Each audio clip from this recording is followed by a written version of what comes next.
नमस्कार, मैं हूँ जर्नलिस्ट राजन और मेरी मौजूदगी एक बार फिर से कबीरुद्दीनपुर गांव में है।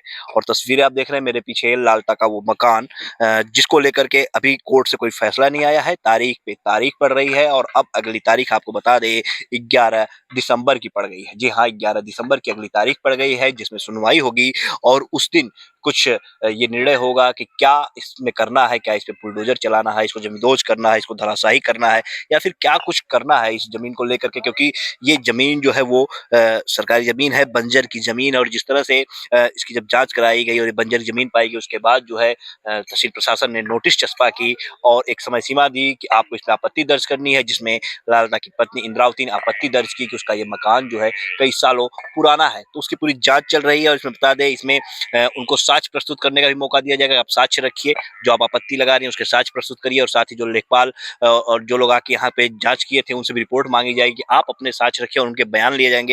उसके बाद जो है कुछ बेदखली का इस पे आदेश हो सकता है। तो 11 दिसंबर की वो तारीख पड़ी हुई है। अब 11 दिसंबर पे लोगों की निगाहें बनी हुई कि 11 दिसंबर को ये जो मकान है, जिसकी तस्वीरें हम आपको दिखाएं, जो यहाँ पे खड़ा है, लालता का साम्राज्य जो दिखाता है कि लालता कितना बाहुबली था, जिसने कि इस विवाद की जड़ पे, इस जमीन पे जो है विवादित जमीन पे अपना 2 मंजिला मकान खड़ा कर लिया। और इस मकान को गिराने के लिए ही अब जो है लोग आवाज उठा रहे हैं कि इस पे बुलडोजर चल जाए, इसको खाली कराया जाए।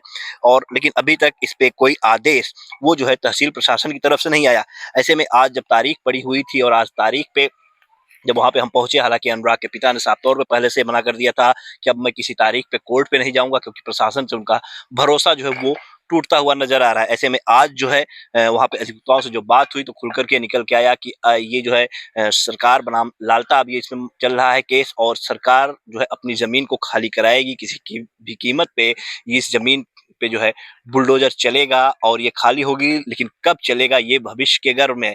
ऐसे में आज जब अनुराग के पिता वहां नहीं पहुंचते हैं तारीख देखने के लिए, तो ग्राम प्रधान जो शुरू से ही उनके साथ खड़े हैं, ग्राम प्रधान प्रदीप वीरेंद्र यादव, वो वहां पे जाते हैं और एसडीएम से कुछ वार्ता भी करते हैं, बातचीत भी करते हैं। और क्या कुछ ग्राम प्रधान ने वहां पे बात की, ये हम आपको आइए सुनाते हैं ग्राम प्रधान की जुबानी। देखिए, आज हम गए थे, वहाँ पे आज काला दिवस था, इसलिए तहसीलदार साहब बैठे नहीं। हमारी बात एसडीएम साहब से हुआ, तो कम 20-25 की बात हुई। तो हम कहे कि 25 को तारीख थी, टाल दिया गया, 28 को थी, टाल दिया गया, 2 के थी, टाल दिया गया। अब 6 के है, 6 को मान लीजिए काला दिवस है, अगली जो तारीख पड़ेगी सुनवाई होगी, बस ऐसे टाला ही जाएगा। तो कहे नहीं, अगले तारीख पे सुनवाई होगी, उस पे कार्रवाई होगी। इसी तो अनुराग के ही विषय में मुझे बात हुई उनसे, तो आश्वासन ही दिए। उसके बाद सुबह हम जाते समय 2 तारीख को तारीख थी, इनके पिताजी गए थे उस समय। अब उस दिन हम थे नहीं, लेकिन तहसीलदार साहब सुने कि फाइल जो है हंसते हुए रख दी बगल में। इनके पिताजी वहाँ से रोते हुए चले आए और हमारे मीडिया भाई के सामने, पत्रकारों के सामने वो कहे भी कि हम आज से कचहरी नहीं जाएंगे। हमें हमें ये लग गया कि हमें न्याय नहीं मिलेगा। आज हम सुबह जब जा रहे थे तो हम इन्हें फ़ोन किए, इनको, अनुराग को, पिताजी को, और कहें कहें कि चलिए कचहरी चलना है, और हम भी चल रहे हैं। तो ये रोने लगे, कहें कि हमें अब न्याय नहीं मिलेगा, हमें विश्वास हो गया और हम नहीं जाएंगे। फिर भी हम गए, कहें कि जाके देख लीजिए क्या हो रहा है क्या नहीं। तो गए एसडीएम साहब से, वही बातचीत हुई मेरी। अगली तारीख फिर पड़ गई है 11 दिसंबर। अब 11 दिसंबर को पड़ी है तारीख। उसमें हम थे तो डेट नहीं मिला था, फिर हम चले आए तो ये हुआ कि नहीं, शाम तक मिलेगा। अब 11 तारीख को देखो, एसडीएम साहब तो कहे हैं कि उस दिन कोई कार्रवाई सुनवाई होगी फाइल की। अब देखो क्या होता है, टाल देते हैं कि सुनवाई करेंगे, न्याय मिलेगा कि नहीं मिलेगा। उनके पिताजी को तो ये जान लीजिए कि दम न्याय से टूट चुका है, न्यायपालिका से। अब अच्छा, जिस देखिए। तरह से प्रधान आप प्रधान हैं और आपके घर में ही काफी सालों से जो है प्रधान ही है, जी। तो देखा जाए जो आपत्ति उसने लगाई है, इंद्रावती ने आपत्ति में बताया जा रहा है कि उसने लगाया कि कई सालों पुराना उसका ये मकान यहाँ पे बना हुआ है। तो कितना पुराना ये मकान मुझे अरे लगता अभी है? तो ये जो मकान नया वाला बना है 2 तल्ला, अभी तो ये बहुत जल्दी से जल्द बना है।